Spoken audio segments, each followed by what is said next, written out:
Okay. Hello, welcome to the CAPC meeting, September 25th, 2024, 6 p.m. here at the Eureka Springs Auditorium. I'm Steve Holofield, chair.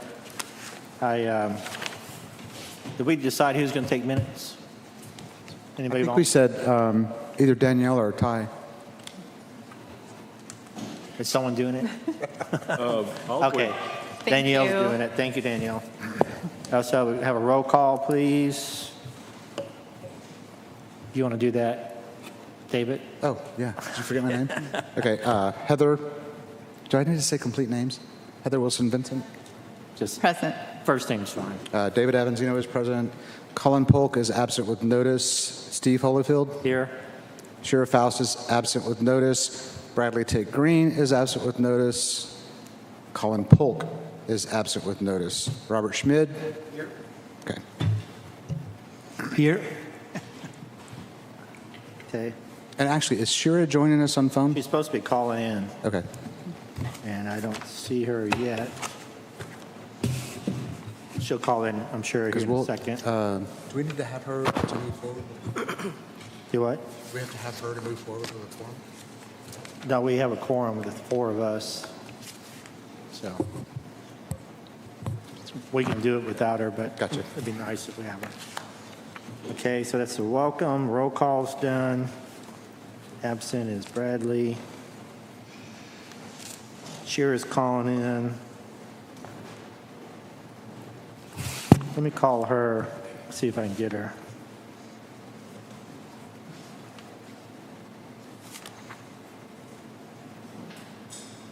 Oh, there she is. Hey, Shira. Shira? Can you hear me? Yeah, can you hear me? We can hear you. Excellent. Okay. We just call roll call and welcome, and then Yeah, one comment. Danielle, if you'll change Shira to present. via phone. Thank Okay. you. Sure.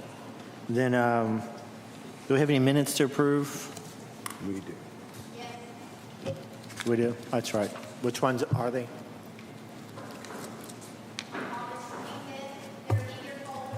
Okay. August 25th. In your folder. Okay. They are, yeah. 28th. Yep, that's it. Or 28th, my bad. Yeah. August 28th. I hear a motion to accept the minutes from the August 28th, 2024 meeting. Motion to approve the minutes from, what was the date again? Sorry. August 28th. August 28th, 2024. Second. David Avanzino made the motion. Heather seconded it. All in favor, say aye. Aye. Aye. And then passes 5-0. Thank you. Public comments. Does anybody here want to say anything? We don't have much of a public, but we have a couple people. Oh, wait, here comes Lacey. Okay.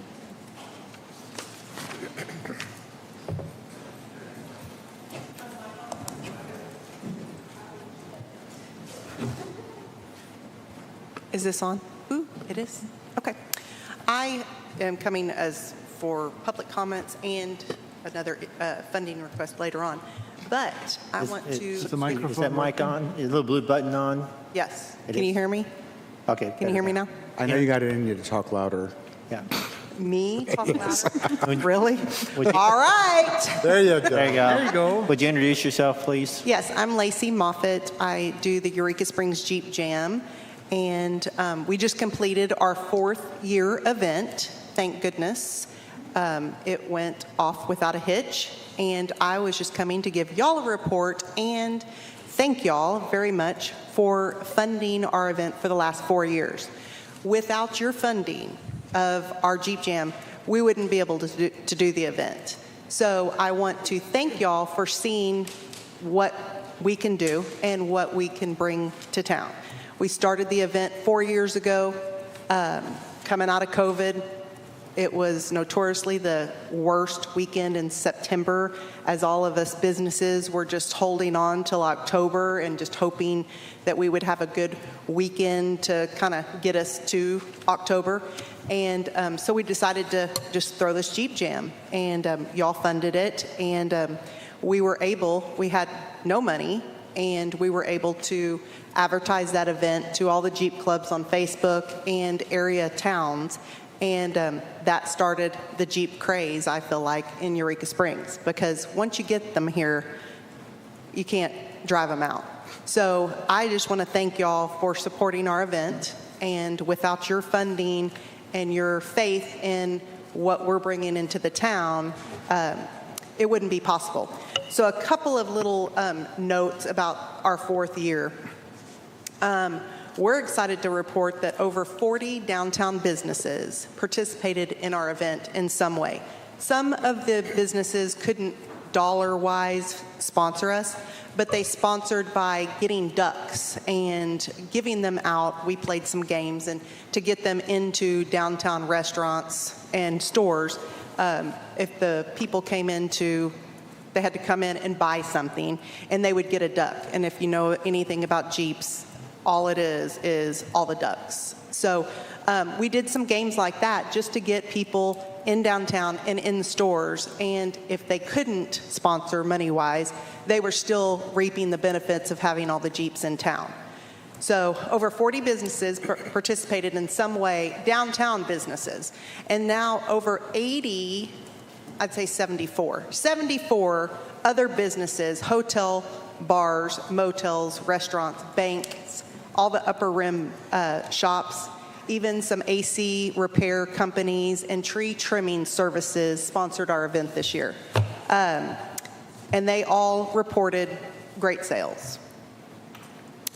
This year from our event, we gave over $2,600 to the Eureka Springs Police Department and Passion Play, which the Passion Play uses those funds to help improve their grounds so they can be able to host more events, larger events in the future. Like I think last year with the money, they added electricity to the grounds so we can have more vendors. And this year we used that added electricity to have more vendors at our event out there. So they're making improvements to their place in order to host larger events that come into town. Eureka Springs Police Department used our money to continue putting something on their service weapons. I don't remember exactly what it was. But anyway, they haven't had all the money. There's only a certain amount of service weapons that have the sight on them, or I don't know, something like that. But anyway, they used the money that we received from the participants in the Jeep Jam to help with their equipment. The biggest thing, Jeepers love our town. They love the hospitality. They love our landscape. They love our businesses. And most of them that I've talked to said they want to come in a different time of year because, they always come in September, but they want to come in May or June and experience the lakes and the rivers. So about 600, a little bit over 600 registered. Last year it was a little bit more. So we were a little bit down in our numbers, which that was to be expected. But the amount of money we raised was way more than last year. So, any questions? So do you have any idea how many Jeeps come to town that don't register? A lot of Jeeps come into town that don't register because we had about a little over 600, and then we had a counter at the Passion Play because a lot of the Jeeps come in to our event and shop our vendors or whatever, and I think they counted like 2,100 came to the Passion Play. But this year I noticed I've gotten a lot more emails and texts like, okay, hey, we don't want to do the parade. We just want to come into town. We want to watch the parade. So I know a lot of them didn't even come to the Passion Play. They were just coming to watch the parade and just be a part of the activities in town. So, Do you have any idea how many those people spend a night in town, or? how many people spend the night in town? On our last, and I haven't gotten all of my survey, I send a survey to all our Jeepers, and we kind of ask them, like last year we asked them, how many nights did you stay? How much money did you spend? Last year's numbers, which we haven't completed this year's numbers, but last year's numbers, the average couple spent $1,500 in town, and they stayed, it was almost 3 nights. But this next year is our 5th annual Jeep Jam, so we're really going to pump it up a little bit, and we're extending our event. Our event is only Saturday, a Jeep show.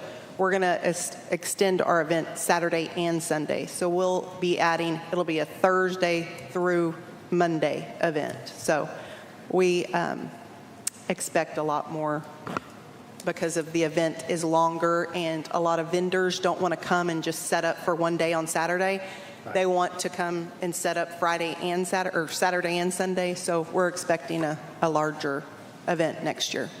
Were your vendors local vendors, or they? Yes, some of them are local, and then some of them drove from Louisiana because they heard about Eureka Springs, and this one particular couple comes, Southern Jeep Outfitters comes from Louisiana, and they came last year just because they heard of the event, and they love it. They extend their stay out, and this is their vacation after the Jeep Jam. So, yeah, we get local, Berryville, a lot of food truck. All of our food trucks are from Eureka except one this year, and then Subway. The Subway got into it, and but most of our food trucks are from here, and I would say half of our vendors are from here or surrounding Berryville area. Okay. Anybody else have any questions? We're still on public comment, right? Yes. So I know it's kind of it's usually don't ask questions, public comment. Oh, okay. But I like this. I like a debrief on large events, just like I love that Heather put it on for the Bikes, Blues, and Barbecue. It's a good time to talk about what went right, what happened, who showed up, and stuff like that. So. And just on another note, usually we get a lot of local bashing, and this year it was not as much. I think one person really, complained about the Jeeps, but I did take a poll of our downtown businesses on the revenue that they obtained during the parade, which is basically 2 to 4. One merchant said he did $550 during the parade. Another one said $1,700 during the parade. And another one said their biggest sales, 6 sales during the 2 to 3 p.m. hour. So that's the only, that's a great thing, because a lot of people say, your parade closes down downtown. And for these 3 merchants, and then me included, we had good sales during the week, during the parade. Okay. Anything else? All right, thank you. Thank you, Lacey. So I'm sorry, I should need to back up. Agenda updates. Commissioners can add the agenda with a motion, second, and vote. Anybody want to add anything else to the agenda for tonight? Just hold on just a second. Anybody else want to add anything to the agenda? Robert? Yeah, we should add the approval of the adjusted budget for the mid-year budget. I figured that would be under the financial report. That Ty will present the financial report, and then he can present the budget, and we can vote on it. Okay. If that's okay. Yeah, number 6. Anything else? Okay. So the agenda stands as it is. Back to public comments. We have Devin. Yep. Hi, Devin Henderson. I'm with the Eureka Springs Chamber of Commerce. I'm just here to tell you guys thank you for the marketing funding request we received for the Classic Car Show and Shine weekend. It went really well. We had well over 150 cars in attendance, which was a drastic improvement from the year before and even the year prior to that. And it definitely, had everything to do with the marketing funding we received, that we were able to make it a great show. And so we just wanted to tell you guys that we very much appreciated it and heard nothing but great things. And so thank you. Thank you. Thank you. Any more public comments, anybody? Okay. Public comments are over. Financial report, Ty?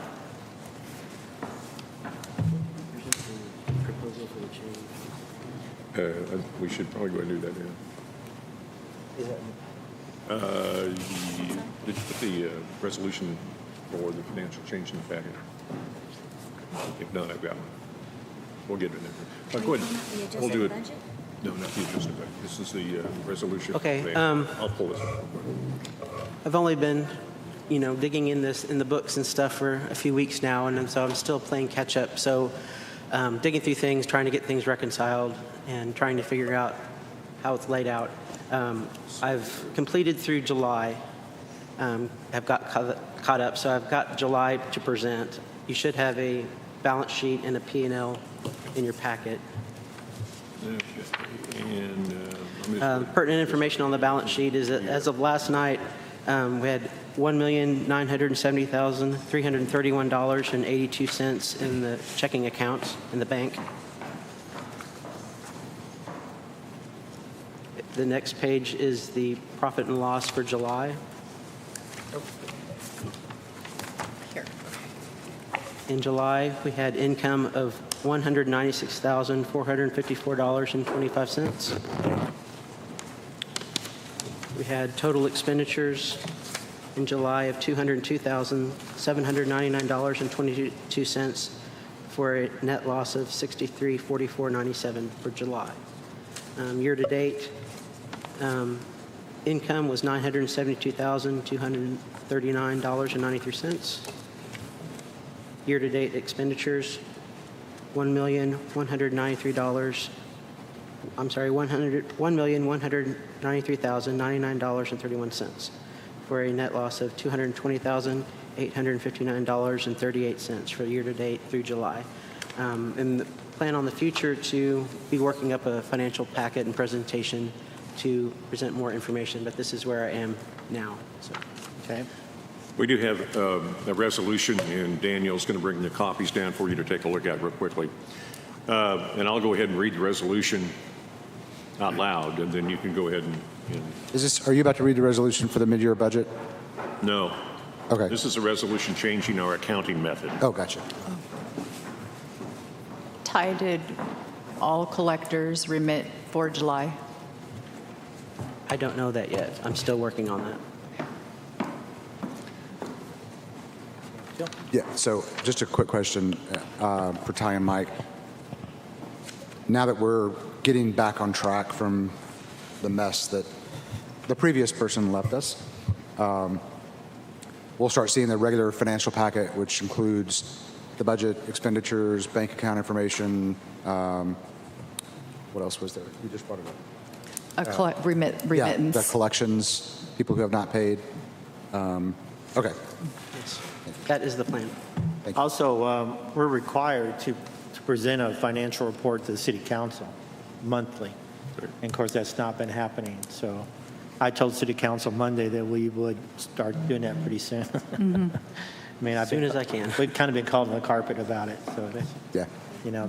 with all this that's happened, they're kind of anxious to see, to make sure our numbers are where they're supposed to be, and we're being responsible with our budget. So. This is a resolution, and we're going to call it resolution number 10124, a resolution authorizing a change in accounting method.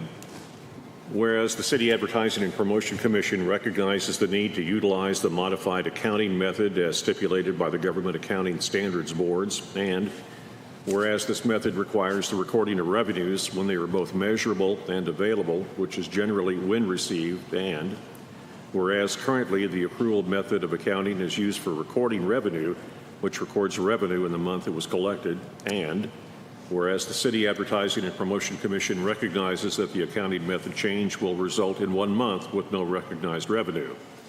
Now, therefore, be it resolved by the City Advertising and Promotion Commission of the City of Eureka Springs, Arkansas, that the City Advertising and Promotion Commission accounting method shall be modified to the modified accounting method beginning July 1 of 2024. Question. Do we have to have a resolution for this, or can we just vote on it? Make a motion and vote on it. You can vote in the resolution. Okay. So, what's What the number date? was this? 101. 10124. Today's date is 25th. Yeah. My only thing, Mike, on this is make sure you have the signature lines. Yeah. Shira, you still there? Shira? I am, other than the fact that I can't work the mute. We can Okay, that's fine. do that, right? Okay, all right. So I need a motion to accept resolution number 10124. Okay. Motion to accept resolution number, Did you say you need a motion? Yeah, Heather's doing it. I'm just catching Second. up with you, so. Okay, thank you. Sure. Yeah. I'll repeat. Motion to accept resolution number 101-24, a resolution authorizing a change in accounting method. Okay. Second? Heather made the motion, and Robert seconded it. All in favor, say aye. Aye. Aye. Aye. 5-0, motion passed. Okay? And mid- On this resolution, we'll need, Steve, your signature as well as Shira's. Okay. We'll need your signature sometime on that, Shira, when you get back. Okay. Okay? Now the mid-year budget, Ty? Right. We want to present a mid-year budget review to modify the current year budget. It will be reducing the budget for tax remittance of $500,000. It will be reducing the total budget for total income by $533,300. We will increase the budget for media placement by $36,140. We'll decrease the ad production budget for $51,940. We'll increase special events by $17,700. Increase group sales by $15,100. We'll reduce auditorium operations by $51,000 and increase admin and office by $34,000. And I think I read the wrong one. It leaves a net change in the budget numbers of $8,400. It decreases our budget. It's mainly just shifting money around. Okay. Anybody have any questions? We went over this in our workshop, so this is not new news, any of the commissioners sitting here. So we made changes as appropriately and asked lots of questions. So do I hear a motion to accept the mid-year budget as presented? Motion to accept the mid-year 2024 budget as presented. Second? David made the motion, Robert seconded. All in favor, say aye. Aye. 5-0. Mid-year budget passes. Do you have anything else, Ty? That is it. Yes, sir. Appreciate it. Glad you're here. Glad to start hearing about the numbers. I think it made us all very nervous not having that information presented to us. Next on our agenda is advertising liaison report. I think we'll go ahead and cancel that since Colin was going to be here, but then he turned out not being able to be here due to business. Tourism Director's Report. Mike? A few things. First of all, I want to thank the commission for being kind to Ty here this evening during the workshop. He really fell into a serious amount of digging and research that had to come together very quickly to come up with basically a July 24 report. And we're still digging and finding things, and he's done a great job, and we're really pleased that he's with us. I want to say congratulations to Jeep Jam for a successful weekend. That was stellar. It's good to see all the Jeeps, all the ducks, all the goodwill that went on. We had a very good weekend with Bikes, Booze, and Barbecue out helping park Jeeps, or park bikes, if you will. Sorry. It's confusing to get ducks and bikes and Jeeps together in the same place. That was very successful. We had some great comments and response from the overall community. It kept organization and basically it helped just basically take care of a real quandary, which is a lot of vehicles in a small area. Consequently, one of the things we did discover is we've got a couple of porta potties up there. 863 was Bike number. That was the amount marked. 863 motorcycles were parked. Can you speak up just so everyone hears this? 863 motorcycles were parked. Okay. And these are motorcycles that we kept out of residential areas, inappropriately parked. This is what we did. Okay, thank you. And line item already on the budget for those who missed the workshop. Yeah, this was a great weekend, and the other part of it too is we were able to go ahead and put some porta potties up there, which are also going to get used this weekend for Oktoberfest. So it's good.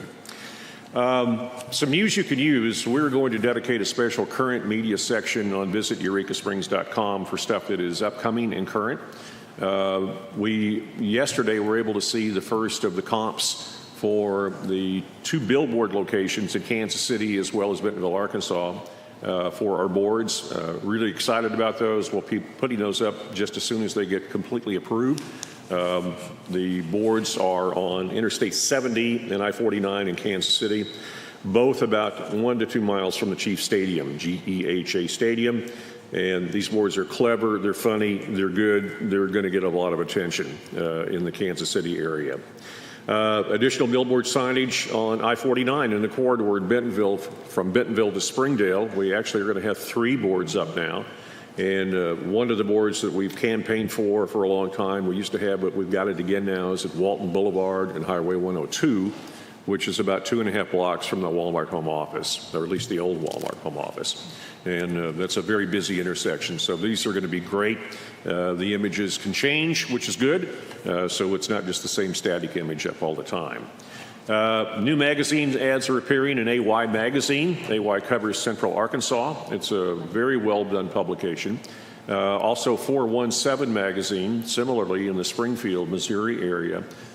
These are magazines that do reach our core audiences within this fairly small drive market area, and we're excited to have those appearances once again in these leading publications. It's a good fit for us, and I'm really happy that we're moving in that direction. I've given each of you kind of an expanded packet, but actually it's a dumbed down packet of some of our key information from Madden over the past month or so, and I'll just give you some highlights here, and you're kind of free to ask questions. Does it start with the media performance Yes, page? sir. Yes, indeed. Visit Eureka Springs August campaign performance. In August, paid campaigns garnered over 30 million branded impressions. That's up 7 million from last month. 586,000 clicks were driven to the website from paid campaigns. Our search engine marketing continues to lead in performance with a click-through ratio of 27%, which the industry average is 7.73. Epsilon, the display tactic that we used back in May, June, July, and August, wrapped up the end of the month, and from this campaign we received attribution reporting, and we'll have the full report available in December. But the snapshot reports that for every $10 spent, or let's put it this way, for the return on an ad spend of $10 for every $1 invested, which is a huge investment. Visitor demographics showed significant contributions from individuals age 45 plus and those with higher net worths and household incomes. These ads were served on highly reputable sites, including Better Homes and Gardens, Shape, Travel and Leisure, and ESPN. Particularly happy about Better Homes and Gardens magazine. That's Meredith Publications out of Des Moines. They do really the big magazines, and their reach is extremely effective, with each one of those magazines resulting in over 1 million copies per month. That's fantastic for us. Our paid and organic searches continue to lead acquisition to the site, both growing sizably year after year. And we saw both our paid and organic channels a little bit of reduced traffic to the sites compared to other channels, but our top 5 cities visiting our website were in Dallas, Tulsa, Chicago, Kansas City, and OKC. And we still do very well from, again, organic traffic as well. Dallas, Tulsa, Chicago, Kansas City, and OKC. I wanted to give you the second page here, which is the public relations insights, which is some of the things that we get because of our relationship with Madden. One was recently, Eureka Springs was mentioned by the following publications: beat the game day crowds with getaways that are close to your favorite college towns, amazing hidden gem destinations in every state, get ready for an unforgettable fall 24 fabulous getaways for 2024, Eureka Springs is there, seeing fall foliage in Branson and in Eureka Springs, exploring caves, waterfalls, high bluffs, and castle ruins on Missouri's 10 best hiking routes, and we got in there. The best small towns in the Ozarks to see fall foliage, the best spot to recharge in every state, and 8 weekend summer getaways in Arkansas to escape the heat in 2024. And again, these are things that actually sort of fall in our lap, and we're very fortunate to have that type of exposure. I just wanted to share a little bit of the top page of the media performance because it does indicate a lot of what our money does go for. And it's just on this page that says media performance branded impressions. And in our SEM, we had 94,000 clicks, which results in 355,000 impressions, which is tremendous. That's the 26.7% click-through ratio. So it's costing us about 30 cents a click. Not bad. But jump over to Expedia, where we had 2,938 clicks in Expedia. That's 1,857,000 branded impressions, which resulted in 3,425 room nights with gross bookings of $1.1 million. So we took a look at Expedia at the very beginning of our campaign work with Madden, made the decision to stick with them because we felt like there was a lot of traction still that we could get from them. So we've hung in there, and I think the results more or less speak for themselves. So we're very pleased at the results that we're getting out of Expedia. The rest of them, including Epsilon and Mobile Fuse and so forth, continue to show increased growth, and it's just because we're out there. Free-to-be is now officially all over the internet right now. And that's one of the things that you'll get to see as we put the paid media up on the website. Our impressions with our billboards, with AY, all of our digital impressions now, everything has been moved over to free-to-be. It's taken a while to get there, but on the same token, when you see the ads, you'll understand why the wait was well worth it and why this is going to work out well for our campaign. And happy to answer any other questions. That's kind of the big short report from Madden. On the same token, we are working right now internally on gearing up for what is going to be a very busy October. We have 5 shows going on in the auditorium, 6 or something like that. It seems to grow from Dracula Ballet to Zombies to Pass the Ammo, and obviously Rocky Horror Picture Show is coming, and just a bunch of delightful things that are going to happen, fill up the auditorium with a lot of activity. And that's a lot of local production. Horror Film Festival, which is going to be very interesting. That's a 2-day event, and it's already sold 300 plus tickets. These are weekend passes. So we're excited to see what's going to happen. Those are going to be films that are going to be shown throughout the day, starting on Thursday night and Friday and Saturday. And then we'll have basically an award ceremony, or they will. And this is going to be a unique experience for us, and we're excited about really a different kind of a genre taking a foothold in Eureka Springs. Not that we haven't had the genre before, Jeff. We've had those zombies before, but now we're getting a lot of other ones that are going to tend to roll in here, so it's a good fit for us. So thank you for. You didn't mention Bill Maher's mentioning Eureka Springs. Oh, yeah.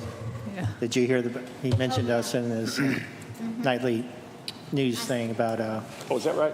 the gayest small town in the United States that no one's ever heard of. Everybody's starting to hear about it, I think. Yeah. Thank you, Mike. Oh, I'm sorry, Robert. So just a little reminder.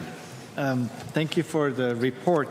So we have a report here in paper, 26 pages, I think would it be. And you can see that too. It's not a secret. But a lot of people maybe don't know it. So I have my tablet here. I could guide you through it.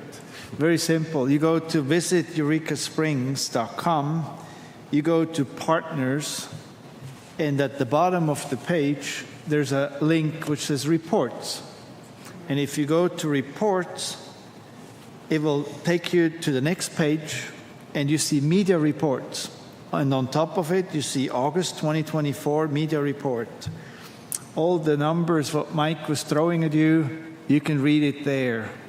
And I can just see real quick, 30,672,293 impressions, branded impressions, 508,600 clicks. That was the performance for month of September, if I see that right. But my point is, you can find those reports online. We're not hiding them. You might have to click a couple times to find it, but I keep reminding you, just go and read it. And you can call the office if you need help at any time. All right. Anytime. Thank you. Okay, any more about that? Moving on, old business. Only thing under old business, I have petition to do away with the CAPC. That's still on the ballot as far as I know for November 5th. I personally am going to go around to all the commissions and talk to each commission about how this will affect the hospital, affect the cemetery, affect the Parks Department, planning, everybody. There's going to be a meeting here tomorrow at 3 to talk about strategy of what we should be doing about yard signs, mail-outs, the real nuts and bolts of how do we educate the public, the voting public inside the city limits on what terrible idea this would be if it passes. So if anybody has any other ideas and want to show up tomorrow, you're all welcome. Anybody else have anything they want to say about the petition? Yeah. Robert? So, I come again, huh? I got the hands on that report.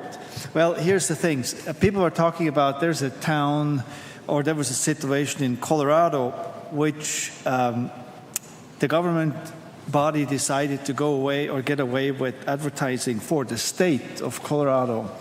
And there's a research or a report done by Dr. Bill Siegel, and he presented what happened with Colorado when they were not advertising.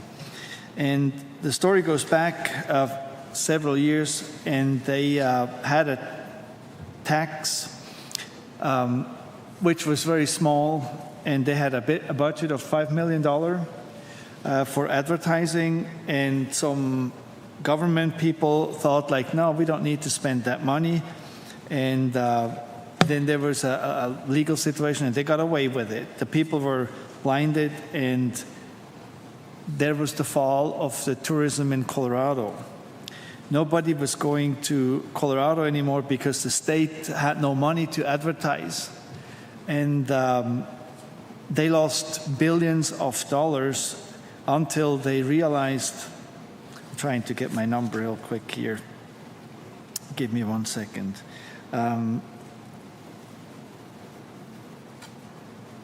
Well, the whole thing, Colorado was advertising only mountains, mountains, and more mountains.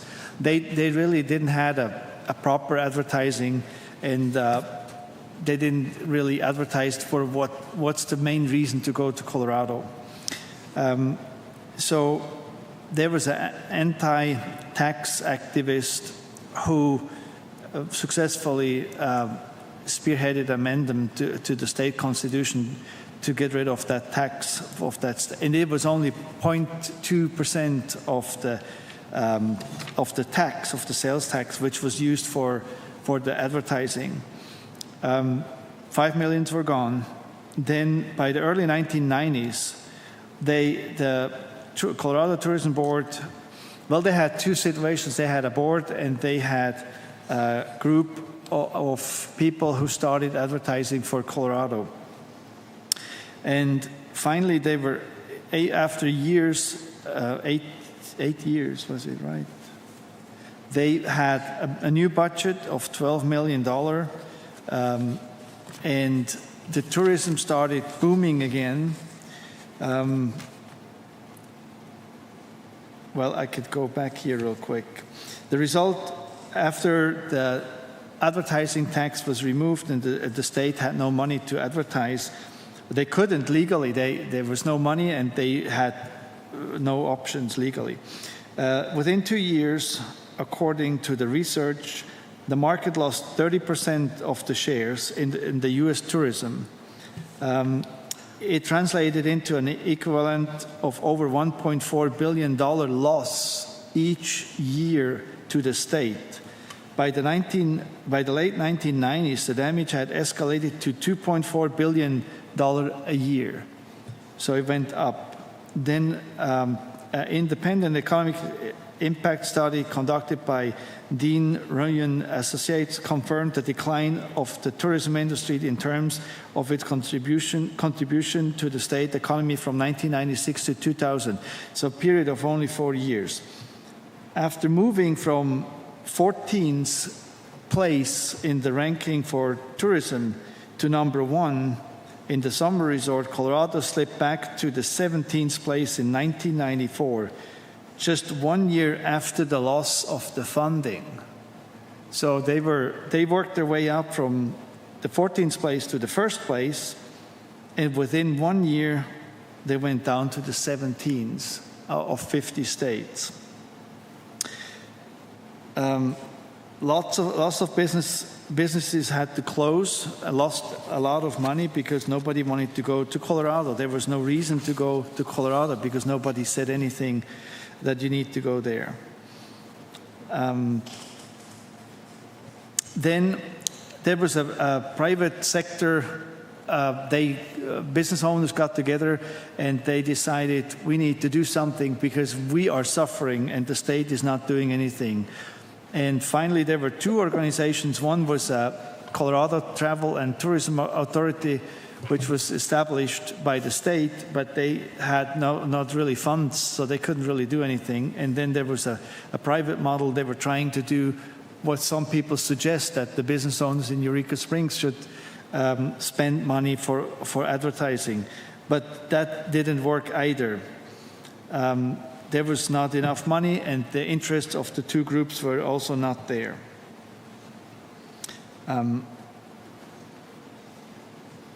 And what happened when you have a private group financing, funding, and advertising, everybody would advertise his own business. So in Colorado, they were talking about it. So what is about Colorado? People said, oh, Denver, Whale, Marriott. I guess the Marriott Hotel was paying for it. Colorado Springs, Boulder, Avis, Grand Junction, Garden of the Gods. So that was all the topics what that private organization brought up. Nobody spoke or said a word about Colorado. And that was the main thing. So you need to put the power together on one topic. And in our case, it's Eureka Springs. And if you have a private organization, there is always personal interests or private interests. So if we would use the same thing for Eureka Springs, of course, our biggest employers like the Crescent Hotel or the Basin Park or the Best Western, they would have a huge interest to advertise for themselves because they probably wouldn't care about the small businesses too much in the first place. So if there's no organized advertising, then the chaos is really what would break loose. And that was finally realized, and it came back to better. And then in the year 2000, everything got better. And let's go back here. Robert, we need to move on. I'll make it short. The bottom line was, after the state of Colorado found their way back and had a budget for advertising, Colorado started going up in the tourism industry and is now where it's at. And the dollar they spent was $1 spent brought back $12.96. So because they had a budget of only $10 million, but that made a big difference for the state. The point is, if you don't advertise, you die. And if we try to separate everything, we will not survive. We need the CAPC now and for the future. Right. Thank you, sir. New business, funding requests. You all have your packet, the folder in it. It's in the Heart, manila. Heart of Eureka.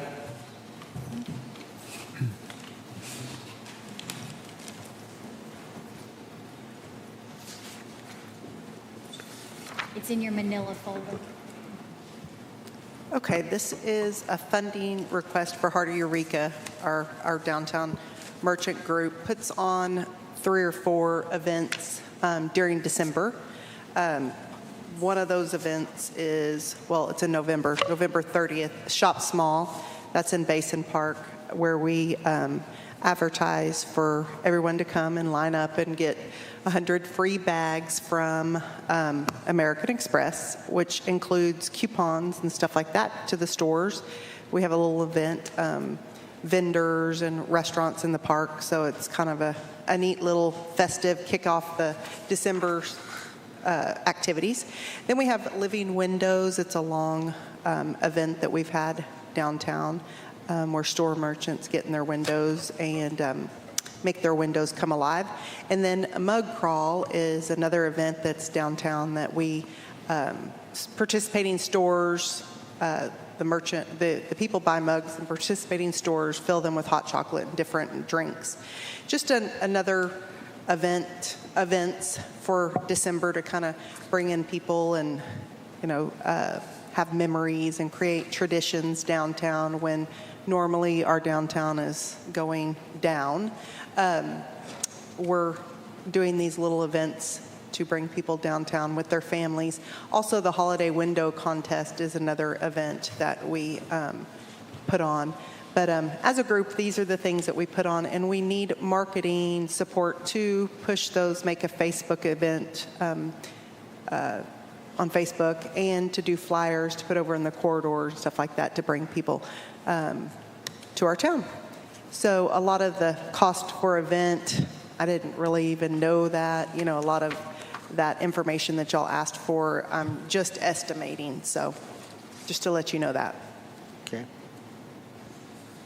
And this is I have a question. this is Lacey Moffett. Yes. Sorry.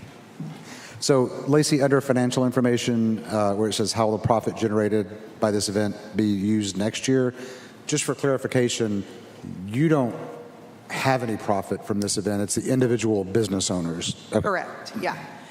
Heart of Eureka, just to let y'all know, is a grassroots association. We do not have a checking account. I did that on purpose. I don't want to bring in money. So it just benefits all the participating businesses and surrounding hotels, motels, restaurants. To clarify, this is shops, not just restaurants and not just Yes. lodging. Yes, So it's yes. everyone. Yes. Great. Okay. You're asking for $5,000, right? Yes. Cost for event last year was $1,800. That is what I spent of the $5,000 that y'all funded me last year. We spent that on advertisement last year. Yeah. We didn't spend the whole $5,000. Well, we cannot spend money from last year this year. Where do you plan to spend the $5,000 this year? No, I'm not asking for money that I didn't spend last year. I know that goes away. But I always, do ask for $5,000 because we advertise in different places and for more than one event, these events together. Like this year, just for an example, I requested $5,000 for the Jeep Jam, and I think I only spent like $3,000 or whatever. And I know that doesn't roll over, but I rather have the ability to advertise and not use it all. And Yeah, I think, Robert, so what we've done is any organization can come up and ask for a maximum of $5,000. We don't just write them a check for $5,000. they have to give us receipts for what they actually spent. So Lacey's asking for 5, and between the 3 events, she may spend 3,000. Well, that's all she's going to get. She doesn't get the full 5. So we're going, I mean, we have to go according to the market support fund regulations, right? Like the way it is set up, that we've only paid bills, existing bills, right? Right. That's Yes, the point. so Right. we can say, yes, Lacey, we're going to grant you 5,000, but in order to receive Up to. 5,000, up to, Yeah. then you've got to give us receipts for 5,000. Right, okay. Yeah. And for the items which are allowed. Correct. Yes. I mean, we cannot pay for salaries, we cannot Oh, no. pay for artists. I would like to say thank you for pointing that out. I would like to say that because it is not on these applications that for public comment or for funding requests today, we should confirm that all requesters do understand the regulations of receiving these funds, and that includes putting our logo on anything that's printed, et cetera. And I'm sorry I don't have it in front of me, but I would just like to make sure that everyone who does request is aware. Danielle sends that to us with the funding request. That's always in a second attachment, and tells us to read over it. So everyone that, at least for the last year, I think, knows exactly what they have to do, because with the request it gives the guidelines, and it says you will not be paid for beep, bleep, bleep, you know, so it's very clear. I think they've redone the rules in the last 6 months or something, so it's very clear. Good. At least somebody hopes Yeah, so. it is Thank you. very clear. Any other questions? Is that your motion? Yeah, I'd like to make a motion to approve Heart of Eureka for $5,000 for the advertising of Shop Small Living Windows Mug Crawl and the Holiday Window Contest. I second. David Avazino made the motion. Heather seconded it. All in favor, say aye. Aye. Aye. Thank y'all. 5-0. Thank you. Next up, Eureka Springs Historical Museum. State your name, please. Yep. Hello, everybody. I'm Jeff Danos. I'm the director of the Eureka Springs Historical Museum. I want to thank you for your time tonight. Thank you for the continued support that you do give us as a nonprofit with our visitor center contract and, of course, marketing support requests for Voices.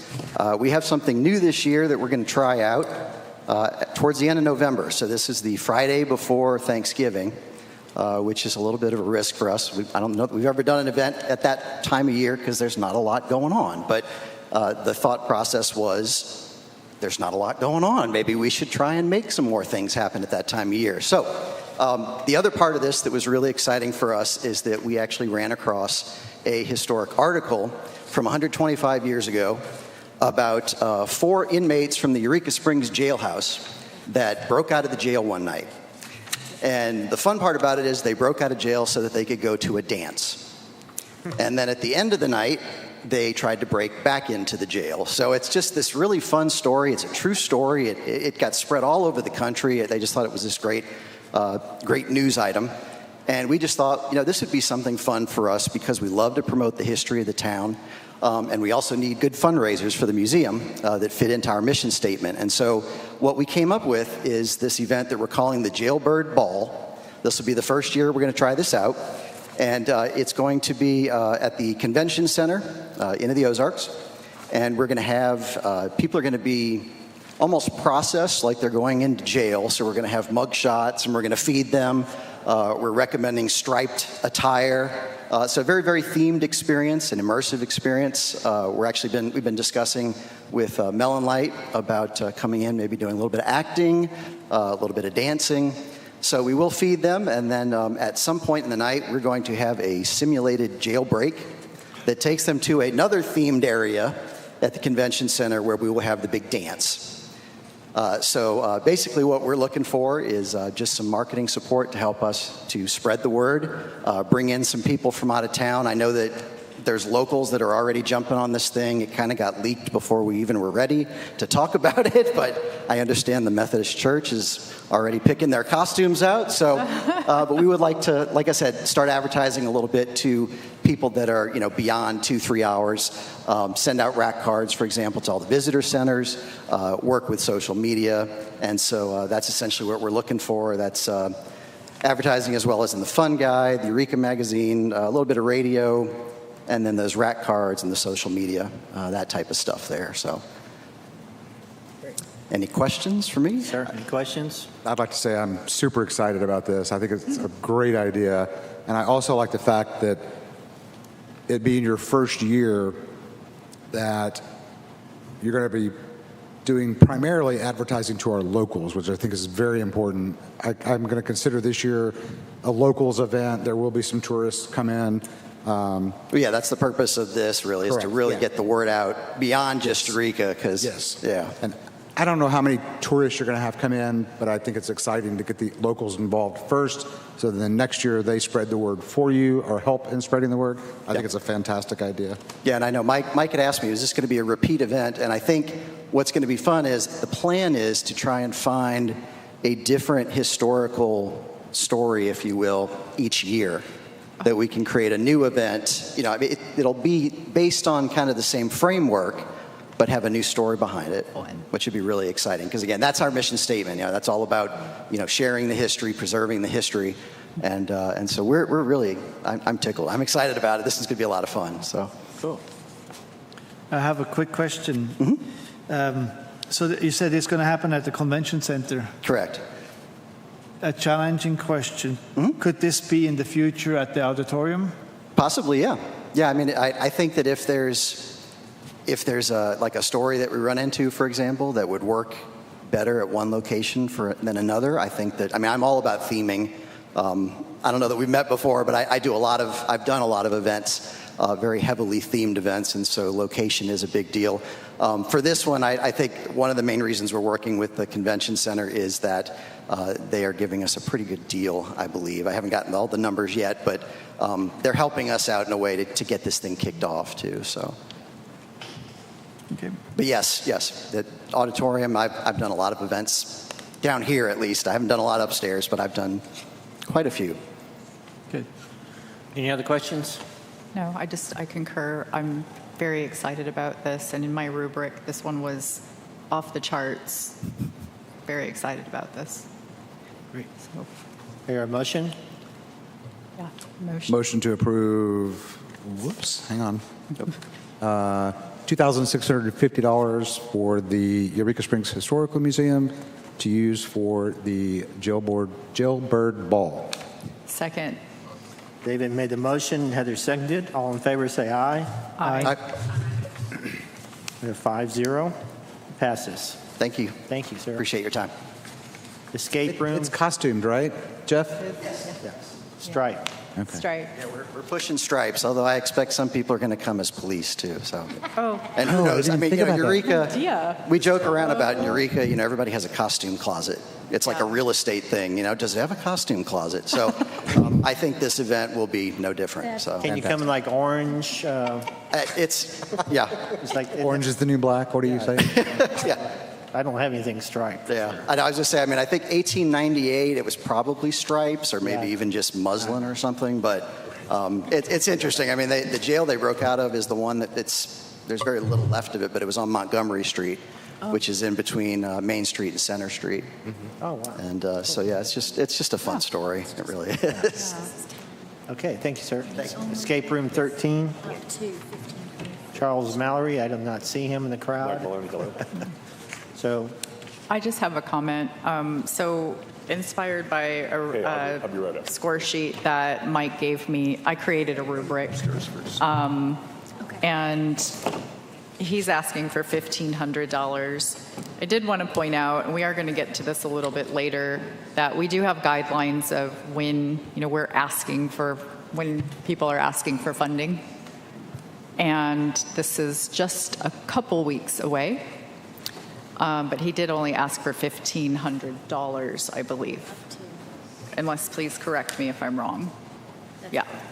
So on my score sheet, you have to have 50 points to be approved, a minimum of, and he got 51. Although he did submit late. Do we know why he's not here? And just for Robert and Heather, we've made it a kind of a practice that the organizer must be here to discuss and answer questions. He asked you to present for him, Heather? No, he didn't. No, he asked Mike, and Mike has just been called out for just a second. And Should we get to the next one? So why don't we have the next one, and then Mike can speak to it, because he and Charles spoke. All right, we'll postpone that one. We'll go to Eureka Springs Chamber. I think that's Devin again. Yeah, hello, Devin Henderson with the Eureka Springs Chamber of Commerce here today. Excuse me. Requesting $5,000 in marketing funding support for the 44th annual Christmas Parade of Lights. This always happens the first Friday in December. And what's extra great about this particular event is the Christmas Tour of Homes always follows it on the Saturday. So us in the Preservation Society make sure that that happens. And what that does is it makes sure that people come and stay for the weekend. It's been going on for a long time. A local favorite parade, but it's also a favorite from around the area, and we think we can make it even bigger with a little help from you guys. Anybody have any questions for me? So this is the parade itself. That's right. Yep, it's the parade itself. Just curious, how much money did you use last year? We didn't request money last year, Robert. You didn't? No, sir, we didn't. Okay. But we'd like to make it even bigger this year, and so we figure if we get some support from the CAPC, we can do that. Advertised. And the theme is a board game Christmas. Yeah. Board game. Wait, a what? A board game Christmas. Cool. So. Isn't that fun? We can. Yeah. Okay, I make a motion to approve up to $5,000 for the annual Christmas Parade of Lights. Second. Robert made the motion. David seconded. All in favor, say aye. Aye. 5-0. Motion carries. Thank you, Devin. Mike Maloney, Escape Room 13. We've been told you are the representative. Oh my gosh. Well, I'll do my best Charles Mowry here. No, I won't do that. Nice try. I'm actually having kind of a hard time here because this is so funny. Charles is putting together a movie event on 2 nights here at the auditorium. 2 movies that are near and dear to the hearts of many Eurekans. One is Pass the Ammo, and the other one, the Rocky Horror Picture Show. This is a double feature for both the 12th and the 19th, and they're asking for less than $1,500 to go ahead and advertise the event. And that also, excuse me, includes they are paying for the privilege to be in the theater as well. They do a lot of advertising with stuff, champagne party poppers, printed Times Echo souvenir things. Let's see, toilet paper, yes, of course. Party hats, cowbells, escape room stickers, brown paper bags, and a whole bunch of other stuff. Goodie bags, licensing, and whatnot. So they really do have a lot of stuff rolled into this thing. How many people have seen Pass the Ammo? I've got a copy. I've never even heard of it. I'm here Googling it because I've never got a even heard copy of of it. Pass the Ammo was filmed in Eureka Springs in 1984, starring Annie Potts, Linda Kowalski, and also Tim Curry. Yeah. Remarkably strange movie, and the name says it all, Pass the Ammo. A lot of people that live in Eureka Springs were in some of the secondary casts and whatnot, so it's one of those movies a lot of people have seen. Randy Wolfenbarger has one of the original one of the original posters, which he's going to donate, and we're going to have a giant cutout of Tim Curry that you see when you walk through the door. And then obviously Rocky Horror Picture Show is the most bizarre thing in the world. And there will be a lot of bizarre people showing up in costume for that event. But we're going to take 2 nights to do the show, and we've already done a little research into what we can expect. So probably 250 people will show up for the movies. So it'll be kind of a fun time. But again, they're asking for less than $1,500 according to Charles. So they've got a lot of stuff they want to put in their goodie bags. David? Yeah. just so that everybody knows, I had reached out to Charles because I wanted to talk to him before the meeting. He didn't show up, and that's fine. I'm not going to stop the vote, but I will, I don't know if I need to recuse or just say present. I think it's going to pass. It's not going to matter on me, but I just wanted to put that out there. Okay. All right. Do I hear a motion? A motion to approve excuse me, let me rephrase that. I motion to approve up to $1,500 for Pass the Ammo and Rocky Horror Picture Show double feature to Escape Room 13/Charles Mowry. Okay. Second. So Heather made the motion, Robert seconded it. All in favor, say aye. Aye. Shira? Aye. Okay. And I'll Yeah. just vote present. We have 4 yeses and 1 present, so it passes. Thank you, sir. Just a little bit earlier next time. Yeah. Yes. Yeah, I know, this is like a month, a month Couple away. weeks away. Okay, that's all the funding requests.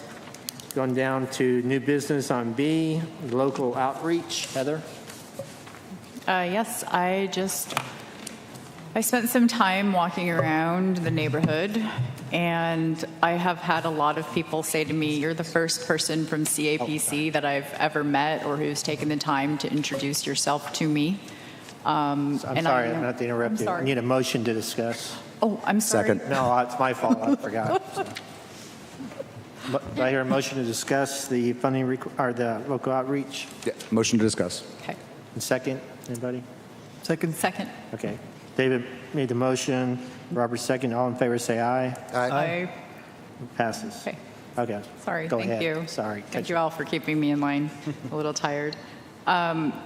I know that Danielle and Mike and Caitlin and Janet, they've been out as well, meeting and greeting people, but I thought that maybe we could have a best practice or a process that we could set up when a new business comes in, obviously within the regulations that we're allowed, but a welcome letter, a card, a hello. I know that Mike is emailing, and whether it's a newsletter, I don't know that it needs to be decided right now, but I would like to have something on the table so that we are more visible in the community, not just to collectors, but also to shop owners, because we do support things that support the shops as well. And so I just wanted to pass that idea out so that we are building bridges with the community. Okay. Anybody else? I think, correct me if I'm wrong, Mike, but our city clerk treasurer, she includes an informational packet. Is that passed on to new business owners when they get their license and stuff? Is it No. true? I didn't get one. No? When I would like to clarify, when the year that I had a shop, I did not get anything. I just kind of found out on my own that I had to remit a tax. Yeah. Oh, okay. That are permanent, we give it. I think anything this petition is showing us, there's a lot of people in town don't know what we do. CAPC does, what the advertising is. So I think it's a challenge for us, not just to the vendors, tax collectors, but to educate everybody in Eureka Springs of what we do and keep them up to date. Even I mean, if they we- can come to the meetings, we can see the big Right, crowds that we right. draw. But it's frustrating when someone made a comment in one of those meetings, y'all should have monthly meetings and workshops. I'm like, we do. And I every think, month." I think that, and I'm going to get to this, but I think that 6 o'clock is a tough time, and it's dinner hour, and it's a Wednesday, and so I do think, we're in a position where the onus is on us to be proactive about getting out into the community, and then hopefully, if we build it, they'll come. Right. And Mike, you started doing some kind of little newsletter or Called the Monday memo. Yeah. Sometimes it's the Tuesday memo that I forgot on Monday. But it is just a recognition of what's going on. For instance, the last one, we did a recognition of all the people that showed up in the best of, the Dem Gazette's best of things. And we had, my gosh, so many people from Eureka that won awards. Right. So it was a congratulatory, out to the public. And, sometimes it's just based upon things that have happened in town that, we'll pick up on. I found one of the greatest PR places in the world is the post office. when I go to get mail, I probably spend 10 or 15 minutes there sometimes with people just because they say, how are you doing? What's going on? You know, what's happening here? What's happening there? And, you know, that's really kind of good engagement, but it's also just being seen and around town. I had a guy come up to me at Hart's yesterday evening that I didn't know, and he said, I was at the meeting at the end of the Ozarks. He said, I was so pleased with what happened there. And I don't know who he is, but we made an impression on him, and it was a good thing. Yeah. So I think Heather is spot on. You know, the more we can be seen visibly out there, and just sometimes to say hi. You know, we're here to help if you can, and you know, we've got a phone number, and we have an office that is not impossible to get to. So please, you know, let us help you if we can. We do not have per se a good neighbor packet as such. I think there's a business packet that Ida may have, but we do not have that kind of a packet.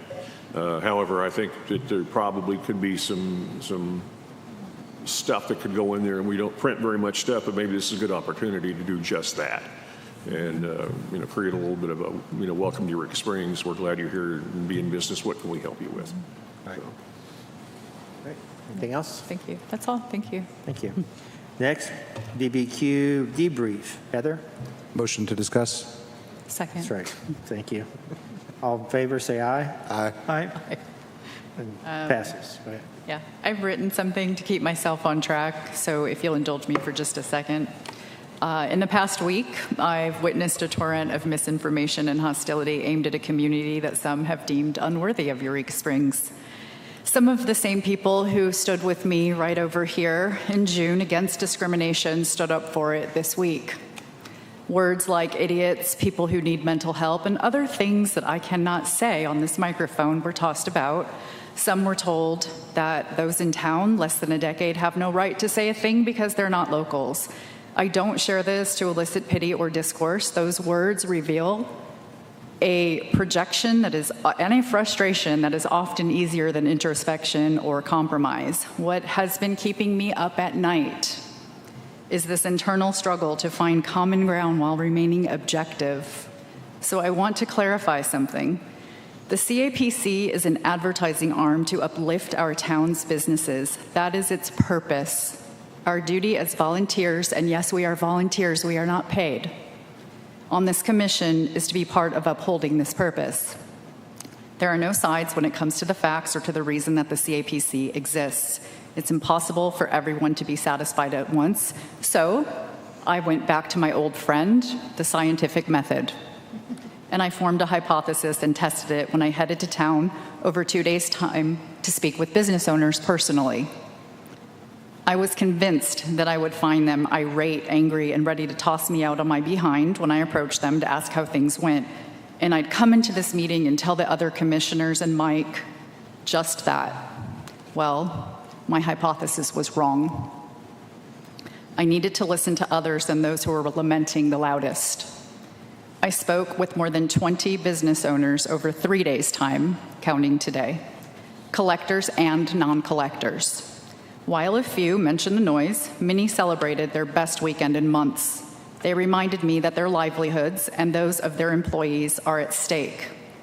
They shared that those without businesses may not be considering this, even those who didn't do as well, because a couple said it sucked, wanted to make it clear to me that when others succeed, it benefits everyone, and that people come back and shop for the holidays if they do have a good experience. One said, it takes a village.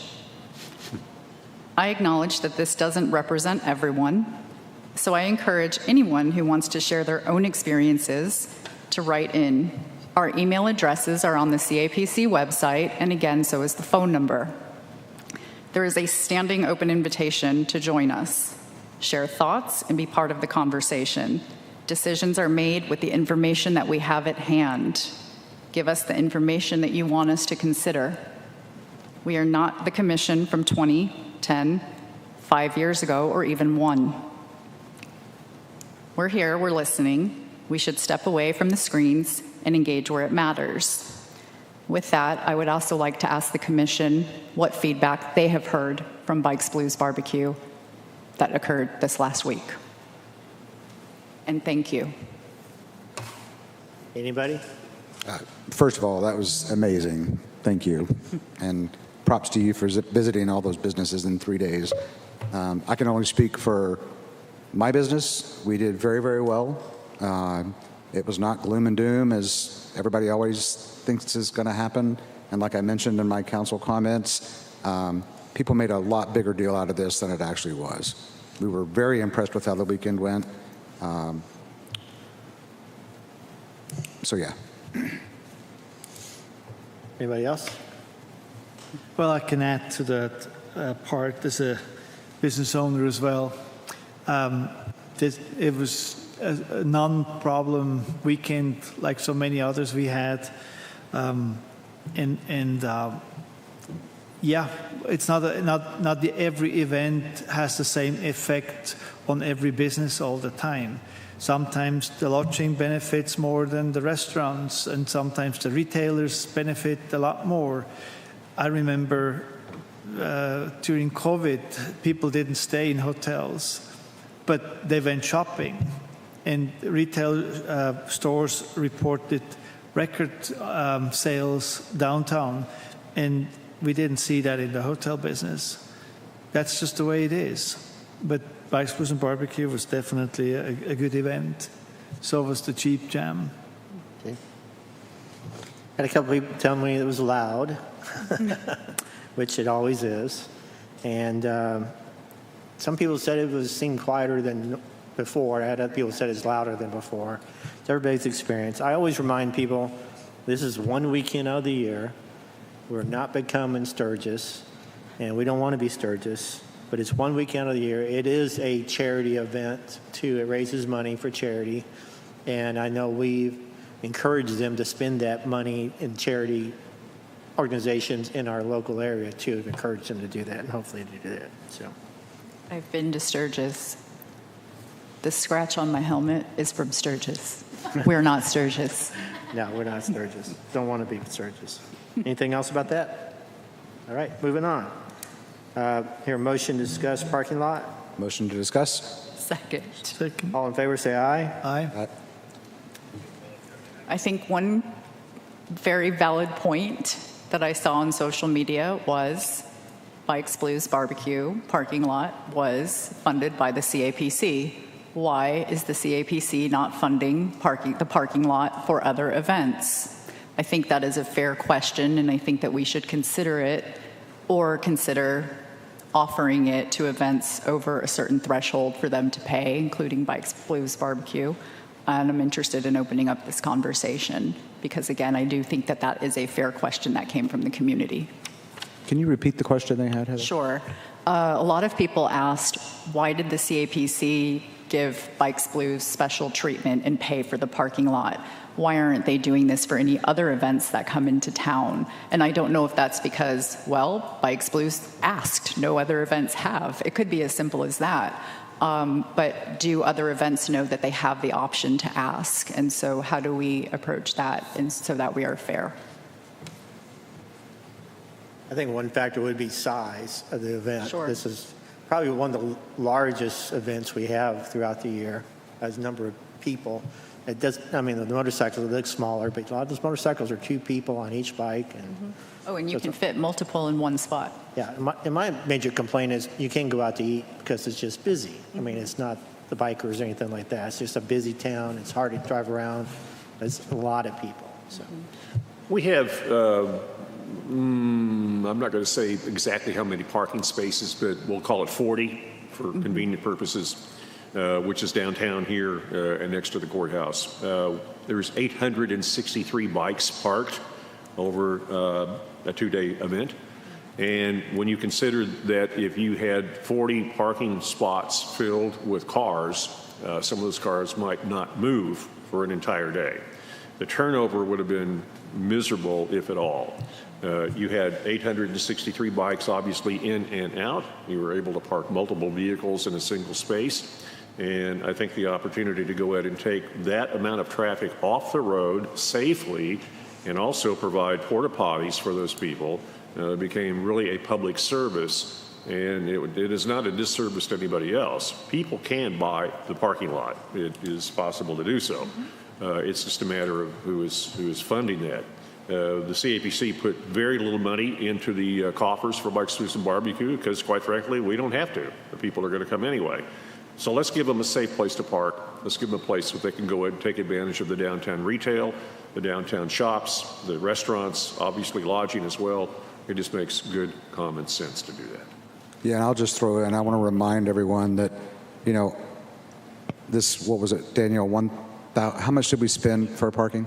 $1,071. So that out of that $1,071, probably 100 was actually paid by locals dining in the city. The rest were paid by the tourists that we're here to cater to. So the tourists actually paid for those parking spots. That's right. Okay. Anything else? Thank you. Sure. All right, next, funding request guidelines review. Do I hear a motion to discuss? Motion to discuss? Second. All in favor, say aye. Aye. Okay, I'm talking a lot tonight. that's great. I caught on the funding guidelines online, it used to say 4 months. It's been moved to 2. I do think that we need to maybe make it a little bolder somewhere to keep funding requests and help tie with accounting, to let the community and requesters know, please try to abide by that 60 days. It is a guideline, so we can be flexible if needed, but really as well, I do think that we should add on to the application that if you get this funding, you are agreeing to our stipulations so that they are on a signed application versus just online. So therefore, the requester is bound to those obligations they're agreeing to, because right now they just exist on a screen and it's easy to say, well, I didn't see that, I printed out the form. So I think that we should add those onto the application so that we have a signature that says, yes, we will follow through with these obligations. I'd like to take that one step further, and we've talked internally about this, that we would like for every applicant to visit with one member of the CAPC staff for at least 15 minutes after they get the application so that they understand exactly what their obligations are. And then they will go ahead and sign the document, say, yeah, I've signed it, I've visited with Danielle, and we're square, we know what we're supposed to do. And I think that unto itself will avoid a lot of misunderstanding that sometimes has gone on. The thing that's interesting is that anybody that's been in the grant business or anybody that's received a grant probably was quite aware of some of the regulations and stipulations that were part and parcel to those grants. And we've had some people say, well, I didn't know anything about that. Well, then really, I'm not sure that you're really telling me the truth. So I think in this particular case that we can certainly make it efficient, but sometimes it's just a matter of simple communication. So visit with us for a few minutes, and then we'll know that we're all going to be good. Yeah, I've had 2 people contact me, the Opera of the Ozarks and the animal shelter, saying that they weren't told the guidelines and stuff, and now they're being turned down for the money, and they're appealing to me to do something about it. And that's, it's very blatant on the website. One of them said, well, Scott Barton sort of didn't tell them, and I'm not sure when that happened, but I'm just encourage them to come to their next meeting and do their 3 minutes and talk about it, but that's all we can do. So, and also when it comes to the timeline, I don't like talking to bumper stickers, but I do like the one that says, poor planning on your part does not constitute a crisis on my part. So. Touché. It's like it's crisis mode because you waited so long to put in for your money. All right, anything else? Next item, agenda setting. Anybody have any suggestions for next month's agenda? And when is our next meeting? It's someone look it up. I don't want to hang up on Shira. So, October 25th? Stand by. No, that's a Friday. 23rd. October 23rd, next meeting. If you have anything on the agenda, and Heather, thank you for sending stuff. We want people to put stuff on the agenda. So if anybody has anything on the agenda, feel free to send it to myself or to Danielle, and you can copy Mike. But as the chair of this commission, It's my job to make sure the agenda is set and the meeting goes on as it's supposed to go on and stuff. And I do kind of coordinate with Danielle, and I copy Mike. I've been tinkering with the format to get the format right, so there's a little better flow and reminder of stuff we're supposed to be discussing. David? I have a quick question. Danielle, the horror festival, does that, no. Zombie. Yes. When does that start? Is it Wednesday or Thursday? 24th. Okay, so we'll be good. Okay. Yeah. Yes. Okay. Do we have a workshop scheduled? We have a workshop scheduled for what the Wednesday before that? 14th? That's a month? 4 p.m. on October the 9th. The 9th, okay. Is it 4 p.m. or 6 p.m., the workshop? Well, that's up to you. Yeah, 6 p.m. So it's okay. Yeah, 6 p.m. on the 9th, and that will be on next year's budget. Ty will have the spotlight back on him again, and please encourage anybody out in the community that says we should be spending money on this, should be spending money on that. This is the time to come, hear the budget, lay it out, talked about, negotiate it, and those kinds of things. So that will be the workshop in October 9th at 6 p.m. Our meeting will be October 23rd at 6 p.m. here at the auditorium. And it sounds like our November workshop should be on the event coordinator position. Do we need it? What would be the parameters? All those things. That's just, for now, we can change that if we want. Okay, that's the workshop setting. Commissioner comments. Let's start with Robert. Do you have anything to add? Do you want to address the November date? Oh, not yet, but you can tell us, but yeah. Right now, it's scheduled for Thanksgiving week. We'll talk about it next meeting, so we'll get closer. All right, Robert, comments? All right. Well,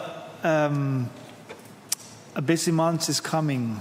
I mean, I can speak for myself. I guess the most. I know how it looks in my calendar, and this is the time of the year. I hope we will get a little bit more rain because we really need it. I know motorcycle riders don't like it. I'm one of them, but we still need the rain, and we need to keep our colors on the trees before they go down. But I'm excited for what's going to happen. Corvette Weekend is coming. War Eagle Mill is coming. And then the colors are here. And we're going to stay busy. Busiest time of the year for tourism in Eureka Springs. Shira, do you have anything you want to add to us? I don't really, other than thank you so much for putting up with me being at a distance today. No problem. Thank you for calling in, Shira. Thank you for being here. Absolutely. David? Happy to do it. Yes, first of all, I want to welcome Ty to his first, full month, maybe?